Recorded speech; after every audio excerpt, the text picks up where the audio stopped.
welcome to the Great Detectives of Old Time Radio from Boise, Idaho. This is your host, Adam Graham. If you have a comment, email it to me, box13@greatdetectives.net. Follow us on Twitter at Radio Detectives and check us out on Instagram, Instagram.com/Great Detectives. I do want to encourage you to check out our other podcast, in particular the Old Time Radio Superman show at otrsuperman.com.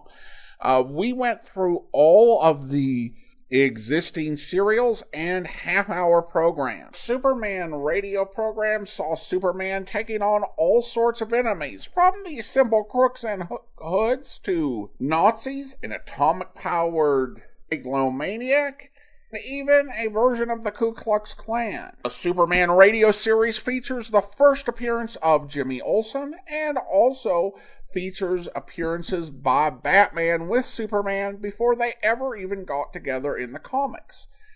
You can check it out over at otrsuperman.com, and you can also check out all of the different podcasts we do over at the Great Detectives of Old Time Radio page, greatdetectives.net.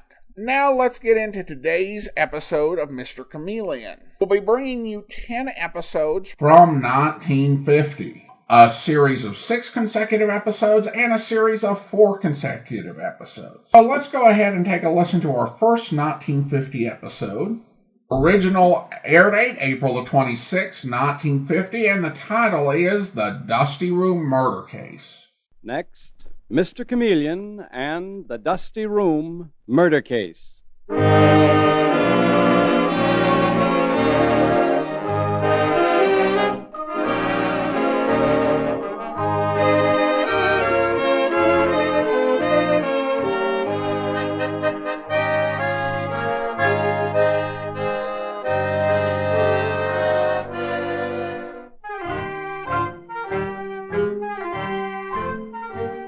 Tonight, we again present the famous Mr. Chameleon of Central Police Headquarters in his famous cases of crime and murder, brought to you by the makers of genuine Bayer aspirin. Mr. Chameleon, as you know, is the famous and dreaded detective who frequently uses a disguise to track down a killer, a disguise which at all times is recognized by the audience. Tonight, we give you Mr. Chameleon in The Dusty Room Murder Case.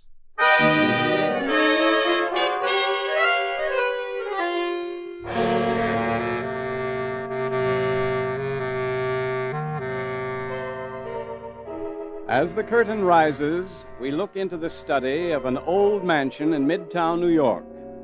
A man about 50 sits at an old-fashioned oak desk, a telephone receiver at his ear, ready to speak the words that bring up the curtain on one of Mr. Chameleon's most interesting murder cases. The man at the desk is the wealthy inventor, Hiram Stevens, and we hear him speaking into the phone. Hello. Hello there, Fitch. Connection was broken. I'll go back to where I was. No, I didn't misunderstand you. I know exactly what I want to do.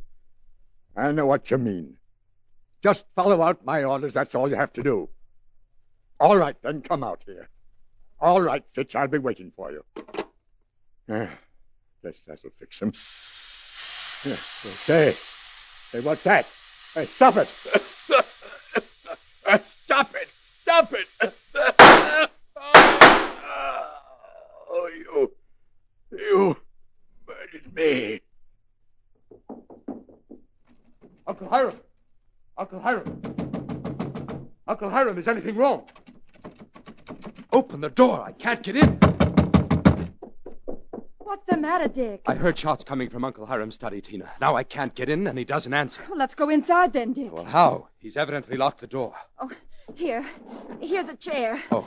Get up on it, Dick, and look through the transom. Oh, I'd forgotten the transom. Tina! Tina! What? Uncle Hiram is slumped over his desk. He's committed suicide. Suicide? Let me get up there too, Dick. No, it's horrible. His head is almost blown off. You'd get sick. Come down from that chair, Dick. Try to break the door in. We must get in there. If you can't do it, I'll run out and call the gardener. No, don't call anybody. I'll ring the police.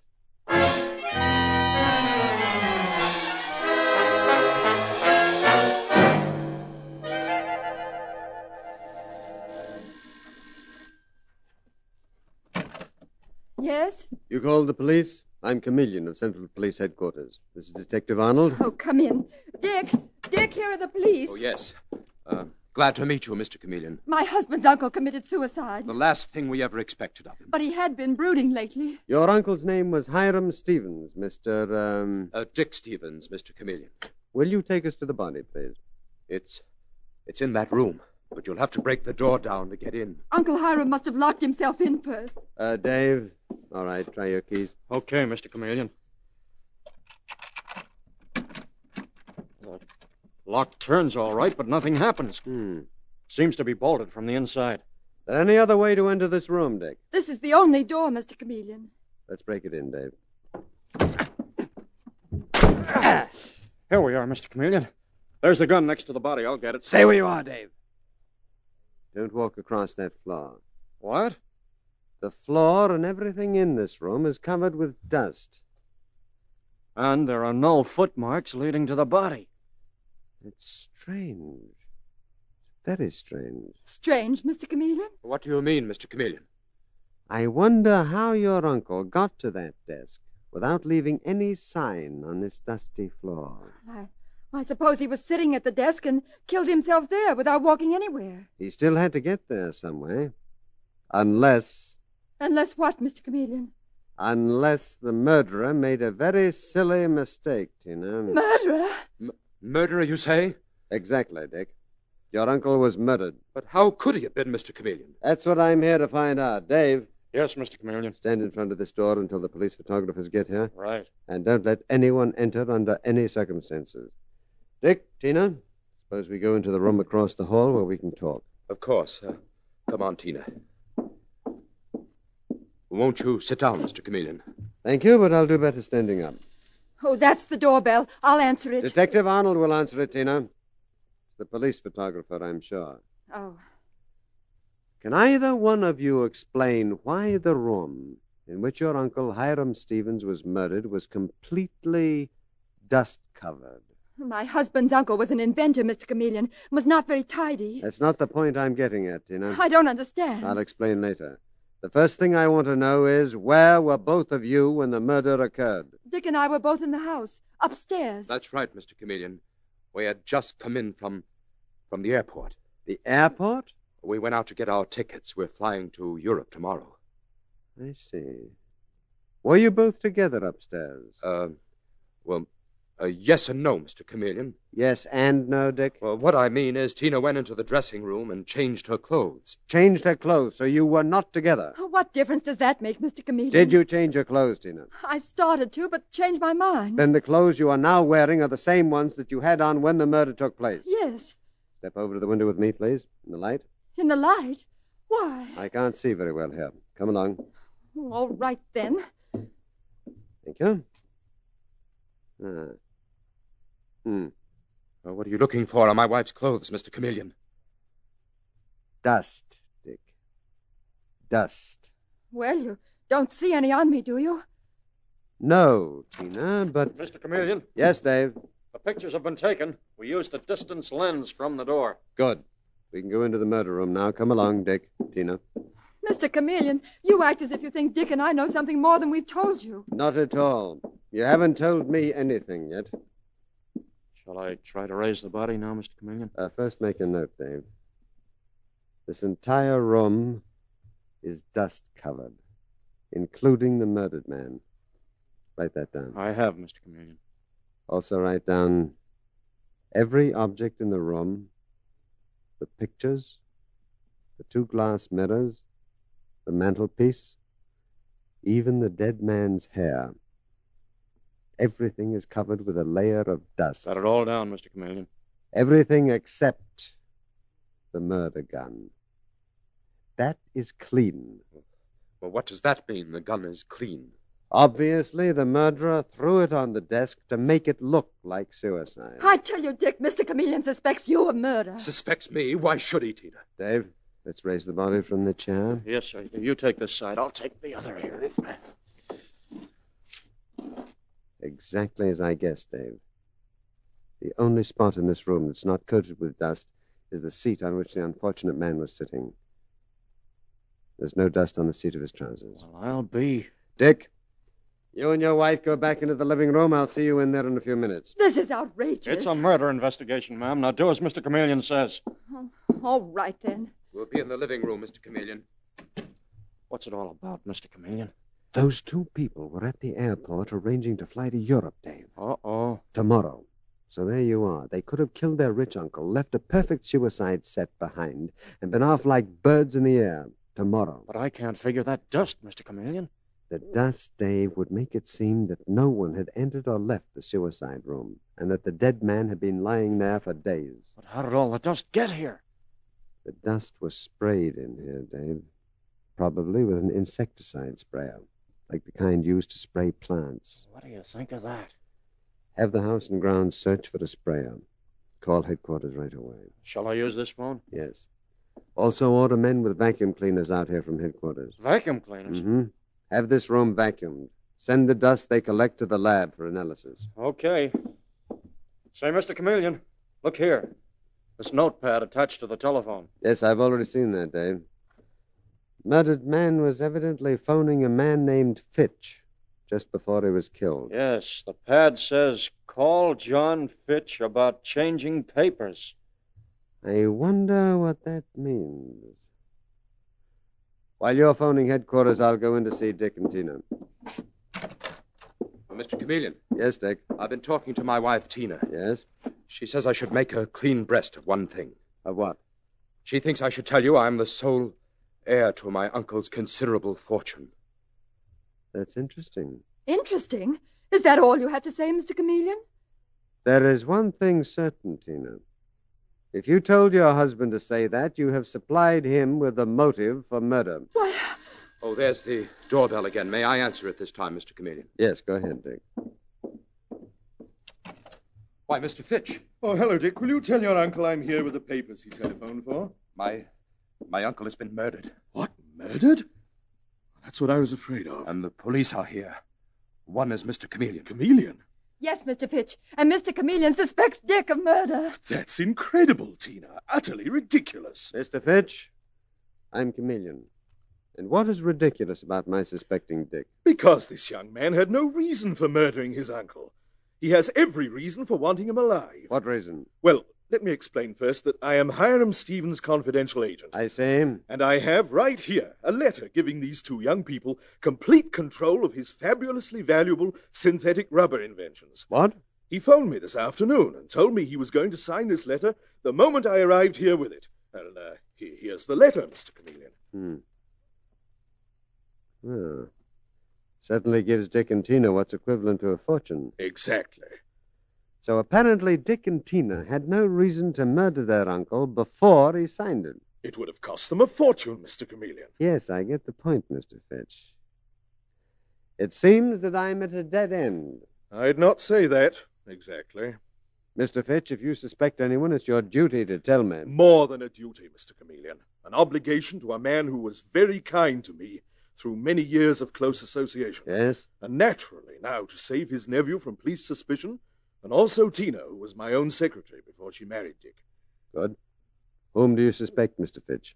I suspect the people who would have lost the rights to the millions the murdered man was signing over to Dick and Tina. You say other people had these rights and were losing them on account of this letter? Who are they? A man named Seymour Wakefield, who was Hiram Stevens' original partner, and his wife, Donna. Well, when does the wife come in? She was a rich woman when Wakefield married her, and she advanced the money to start him and Hiram in the business. I see. The point is that the murdered Hiram, who was a very changeable and eccentric man, had given them the rights that the letter you have gives to Dick and Tina. What did Hiram do? Cancel the Wakefield's rights? That's exactly what he was doing, Mr. Chameleon. Was doing, you say? Yes, here's the cancellation itself, duly signed by Hiram. I see. Hiram told me to give the cancellation to the Wakefields after he'd signed this letter to Tina and Dick. This is becoming very interesting. The question is, did the Wakefields know about this, Mr. Fitch? I told them myself this afternoon, and they literally flew out to see Hiram. They left my office about 30 minutes before the murder, on their way here. What it sums up to, then, Mr. Fitch, is that if Hiram had lived long enough to sign this letter to Dick and Tina, The Wakefields would have lost a fortune. Yes. And when I informed them, they said they would kill Hiram before they'd let him take the control from them. I see. Well, there's no time to waste. May I keep these papers? Certainly. You know where the Wakefields live? Oh, I have their address, Mr. Chameleon. I'll give it to you. Thank you, Tina.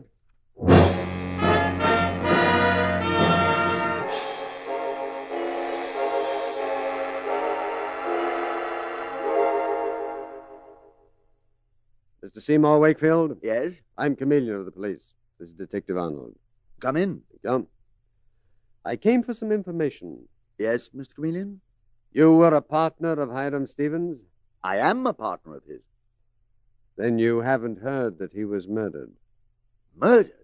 Oh, that's impossible. Murdered in a dust-covered room. Before you go any further, Seymour, let me say something. Donna, this is Mr. Chameleon, the detective. How do you do, Mrs. Wakefield? You were about to say... I was going to tell my husband not to say he didn't know Hiram Stevens was murdered. We both heard it on the radio. Donna, please. Acting like we don't know will only make things worse. My husband and I were at Hiram Stevens' house this afternoon. When he was murdered? No, we'd gone.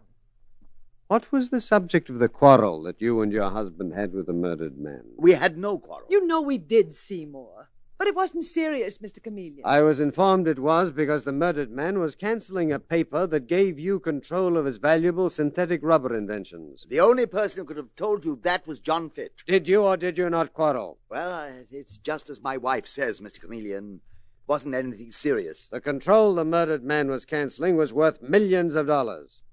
I've seen murders committed for less than $10. Mr. Chameleon, I'd like to show you something. Show me what? I'll get it from this desk. Please read this, Mr. Chameleon. It's a document from Hiram Stevens giving my husband and me complete control of his synthetic rubber inventions. And it's signed by Hiram himself. Yes, I see. Dated last year. Yes, and Hiram's signature is witnessed, you'll notice, by Mr. Fitch, who seems so eager to entangle us in a murder case. And here is a document Mr. Fitch gave me, Mrs. Wakefield. One he was on his way out to give to the murdered man. What is it? It's a letter giving control of Hiram's inventions to his niece and nephew, Tina and Dick. I don't understand. And it's dated today, Mrs. Wakefield, and it is not signed. Had Hiram Stevens lived to sign it, you would have been out a tremendous sum of money. A tremendous sum. If it's not signed, it's not worth the paper it's written on. Of course it isn't, Seymour. Mr. Chameleon knows that. I know also that it's a prime motive for murder. You think we murdered Hiram? I'm going to make an odd request of you and your husband, Mrs. Wakefield. Odd request? I'll ask you both to give the clothes you're wearing now to Detective Arnold. Also the coats both of you wore this afternoon. What for? Go to your room, please, and come back with them. Suppose we refuse. I'll take you to police headquarters and have them removed. All right. We'll give them to you. Come on, Seymour. And don't bother to brush them off. What I'm looking for won't brush off.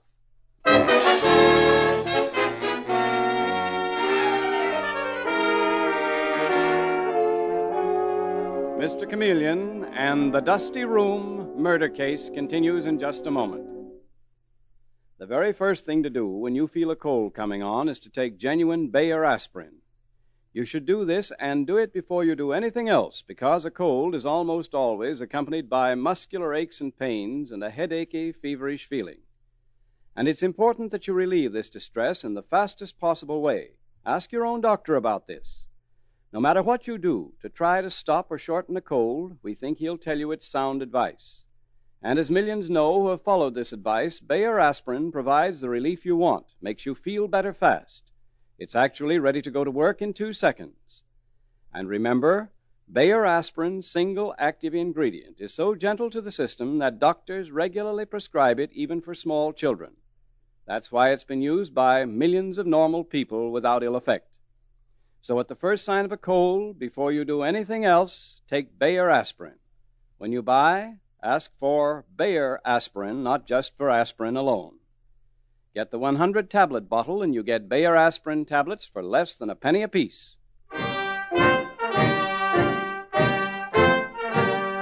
And now back to Mr. Chameleon and the Dusty Room murder case.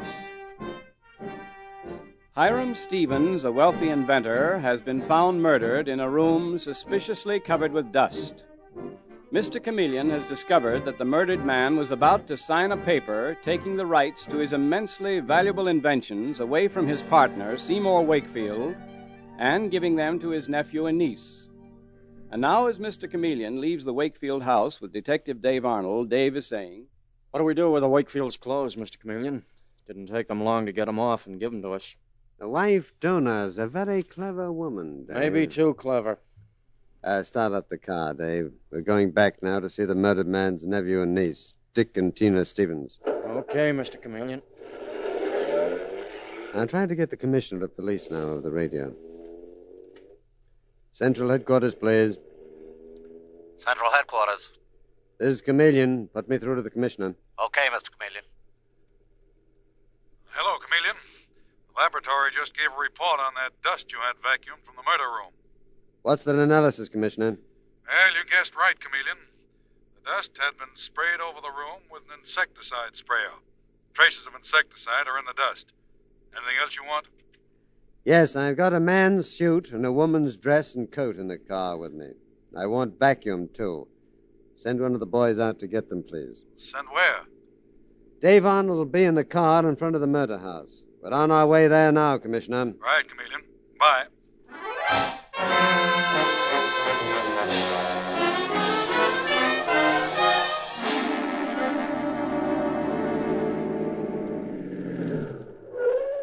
Dave, you wait here in the car until the commissioner sends out for these clothes.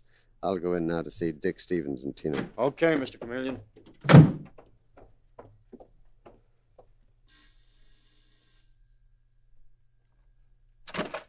Oh, it's you, Mr. Chameleon. Come in. Thank you.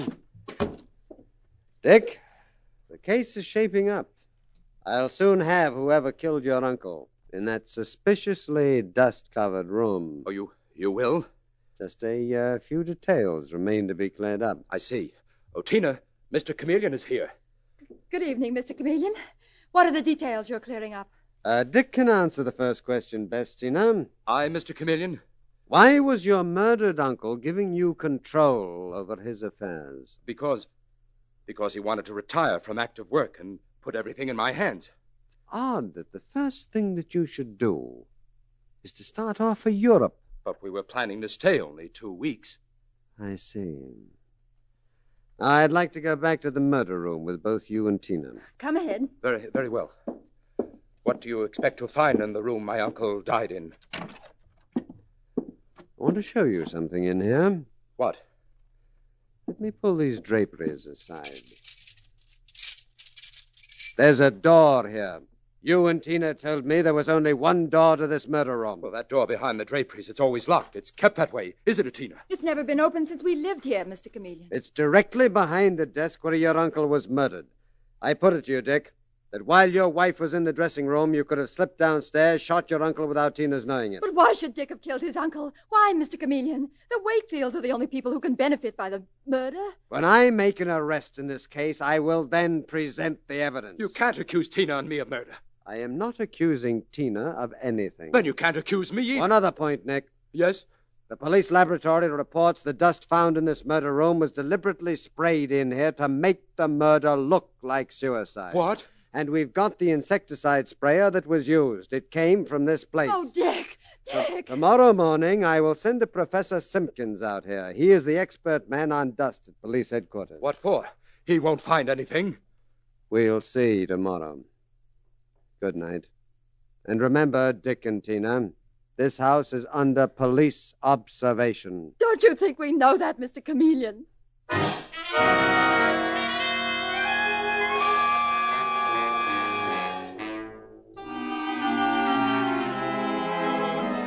And the next morning, we find Mr. Chameleon in disguise as Professor Simpkins, police laboratory dust expert, with Detective Dave Arnold, outside the murder house. And Mr. Chameleon is saying, All right, Dave.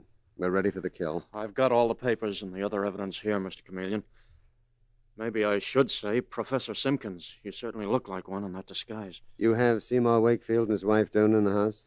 Right. And Mr. Fitch is in there, too. Good. Let's go, Dave. Now, inside the murder house, we see Mr. Chameleon disguised as Professor Simpkins, a very learned-appearing man with horn-rimmed glasses, speaking in the voice of his disguise as he says to Dick Stevens and his wife, Tina.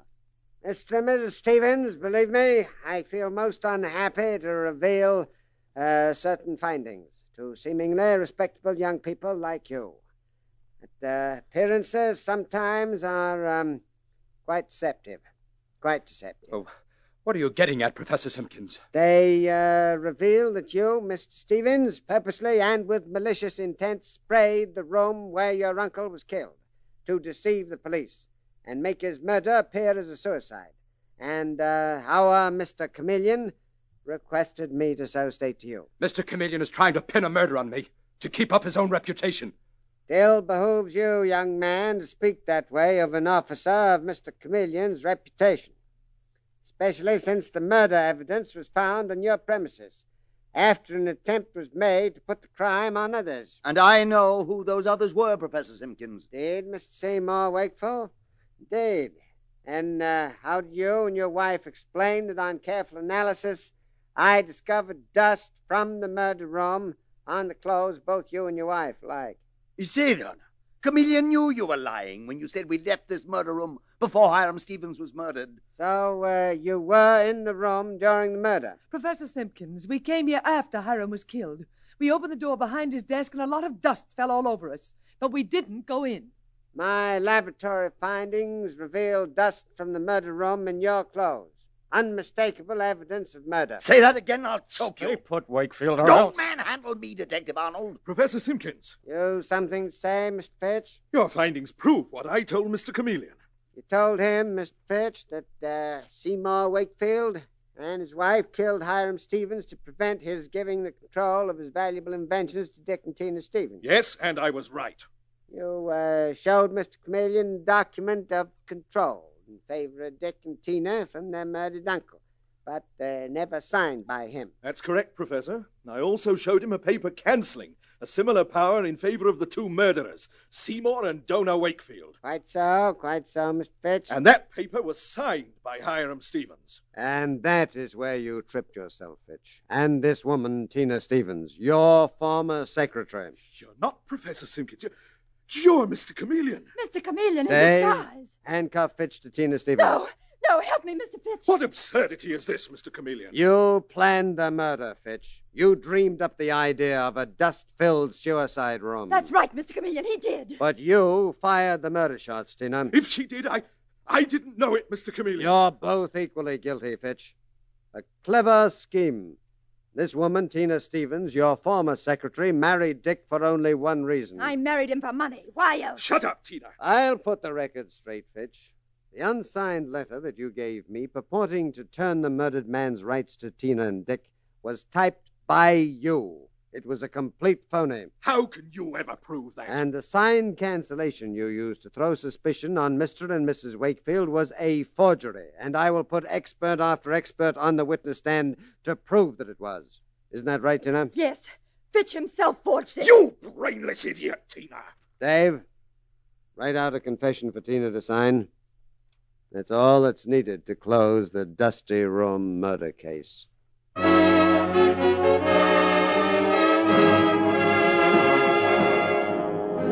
And with these words, Mr. Chameleon concludes tonight's murder case.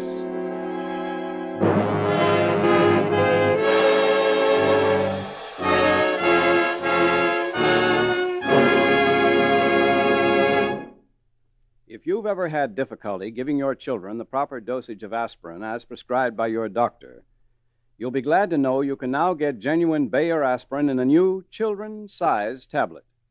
These new tablets contain half the amount of the regular-size Bayer aspirin tablets, and with them you can conveniently give your child the dosage your doctor wants him to have. All you need use is one children's-size Bayer aspirin tablet, because each tablet is full dosage. In addition, they're neither colored nor flavored and hence cannot be mistaken for candy. And they may be used with complete confidence, for the fact that doctors prescribe Bayer aspirin's single active ingredient even for the smallest children shows how gentle and dependable it is. The bottle and carton are plainly marked children's size Bayer aspirin, 30 tablets for 25 cents.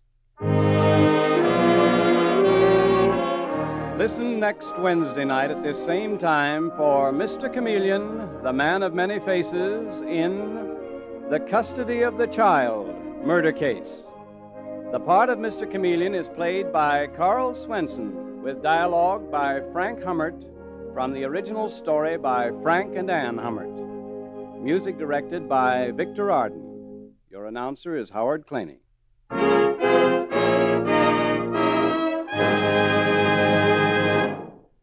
Scientific studies show that the only sensible way to help prevent tooth decay is to keep your teeth thoroughly clean at all times.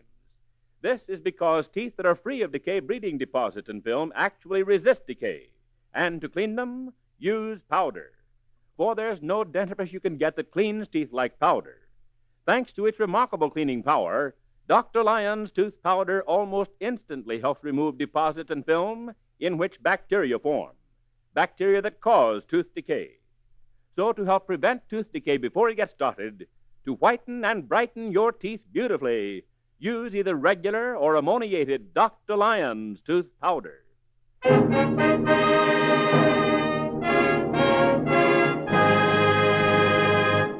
Listen for Mr. Chameleon in The Custody of the Child Murder Case next Wednesday night at this time. This is CBS, the Columbia Broadcasting System.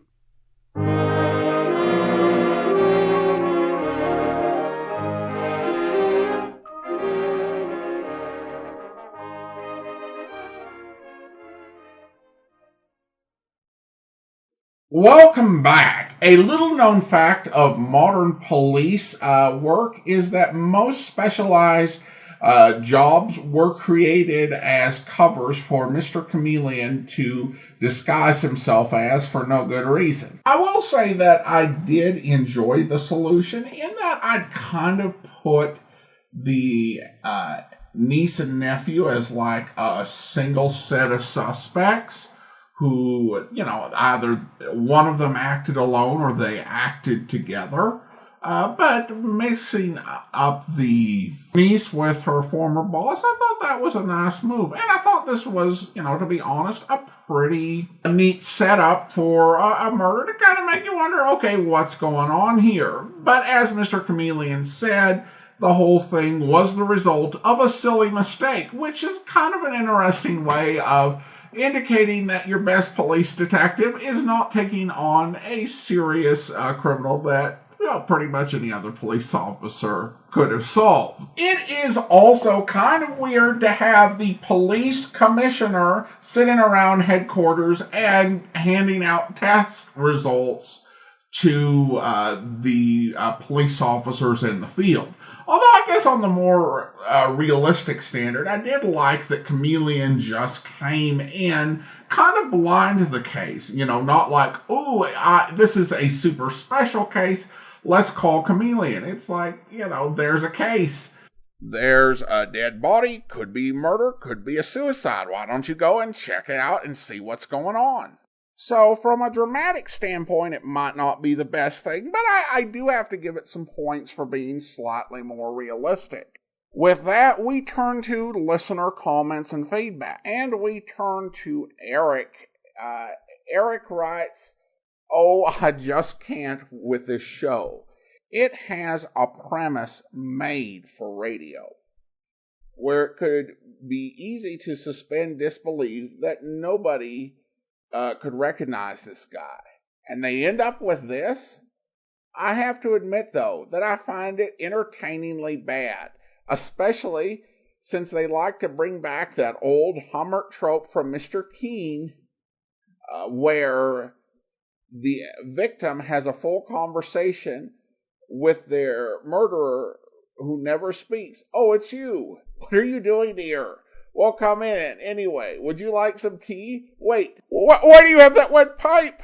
No! I actually did a second recording of that, Eric, and I hope my second reading fits the expectations of this genre. Eric says, I smile inside every time I hear that. Well, I hope I got you an extra smile, but thanks so much for the comment, Eric. Then we turn to the Twitterverse, where DLAFO says, I'm trying to imagine an encounter between Mr.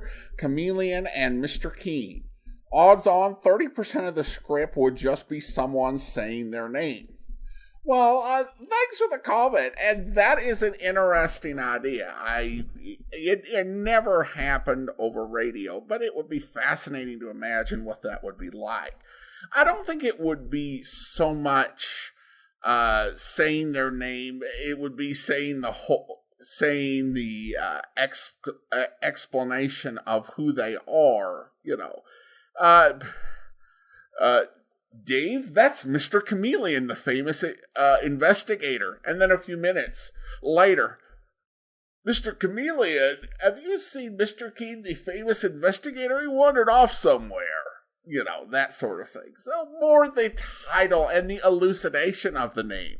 But then, if you had a bigger mystery, you had like this three-parter beginning with an episode of Mr. Chameleon and an episode of Mr. Keen, and they thought they solved it at the end, but they didn't actually solve it, or there was a bigger mystery involving like all of the suspects who weren't guilty in the other two mysteries. Then yeah, you could have a lot. You might have just an hour long to say all the names.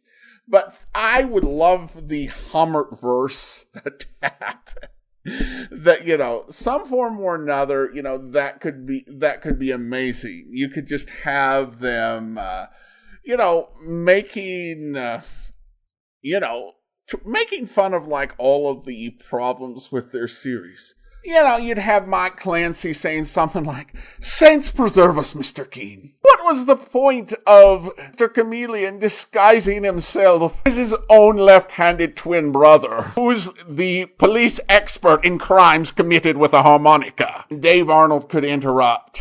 Don't go there. I could call you out on how your boss is supposed to be the tracer of lost persons and hasn't looked for a missing person since 1944. Well, what is he supposed to do? The ratings are higher for looking for murderers. Yeah, that sort of thing, only better written and with people who could actually act. The possibilities are not endless, but there are quite a few. And it would entertain the few of us who actually knew what these series were. At any rate, thanks so much for the comment. Now it is time to thank our Patreon supporter of the day. Thank you to Margie, Patreon supporter since September 2016, currently supporting us at the Detective Sergeant level of $7.14 or more per month. Again, thanks so much for your support. That will do it for today. A reminder, if you are enjoying this podcast, be sure to rate and review it wherever you download your podcast from. We'll be back next Tuesday with another episode of Mr. Chameleon, but coming up tomorrow, stand by for Intrigue with the Man Called X, where...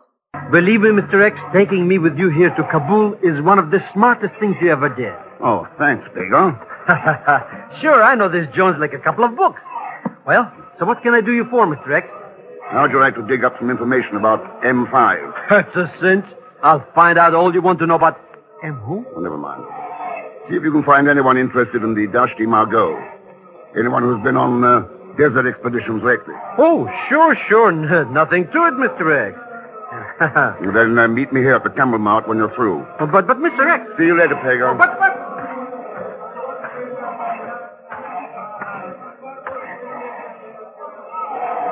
Sataul here, Effendi. You're interested in some of these noble beasts of burden? I'm interested in a man by the name of Ismaila. Ismaila? I was told I could find him right here at the Camel Mount. And who was the low-born one who so informed the Effendi? It could have been a certain Kurgan Bey. This way, Effendi, if you please. Sure.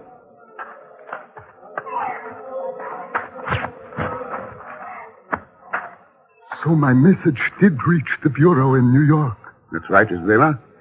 Now, what can you tell me about Kurgan Bey and what happened to him in the Dashti Margot? No more than what's written in the message to you, Effendi. He didn't mention something called M5 or the names of any strangers from the north? No, Effendi, nothing. How soon can you get me out to the Dashki Margot? Ismaila has 3 desert trucks ready. Over there at the far side of the marketplace is where they will be. In 2 hours' time. Good. I'll meet you there. It will be so. By a day, Nathan. Yeah, till later, Ismaila. I hope you'll be with us then. In the meantime, do send your comments to box13@greatdetectives.net. Follow us on Twitter at Radio Detectives and check us out on Instagram. Instagram.com/greatdetectives. From Boise, Idaho, this is your host, Adam Graham, signing off.